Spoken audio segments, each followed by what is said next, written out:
Next week, a group of former Trump staff are going to come together. Administration officials are going to come together, and we're going to talk about how we can formally do some things to try and stop him, and also, you know, the extremism, that kind of violence and rhetoric that has been talked about and continues to divide our country. I myself am hoping to travel the country and talk to people who are believers like I once was, and I want people to understand who he is.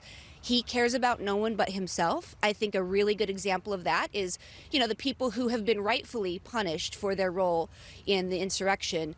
You know, where is he? All I know is he's sitting at Mar-a-Lago, apparently getting his legal bills paid by the RNC. When, you know, this man is a master manipulator. He gets people to do his bidding. I was one of them.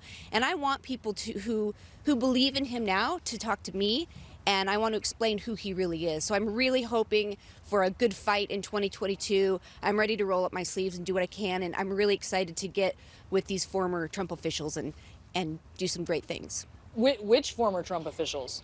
I'm not going to get ahead of that. We will be announcing that in the coming weeks, but it should be very significant. We're really, really excited.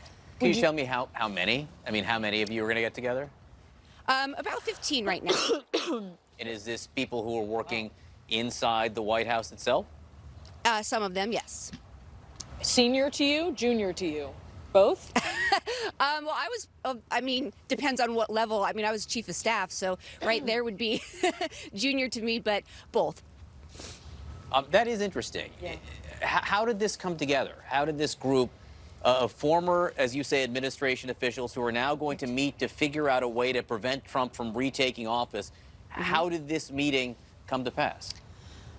I think that there were a few of us who, again, have been sitting back watching him continue to manipulate and spread this big lie and continue to harm our country, and started some informal chats, and then just started throwing around ideas of what we could do, how we could formalize it, started outreach to some other people, and then, you know, it's going to culminate into this meeting next week, and we'll go from there.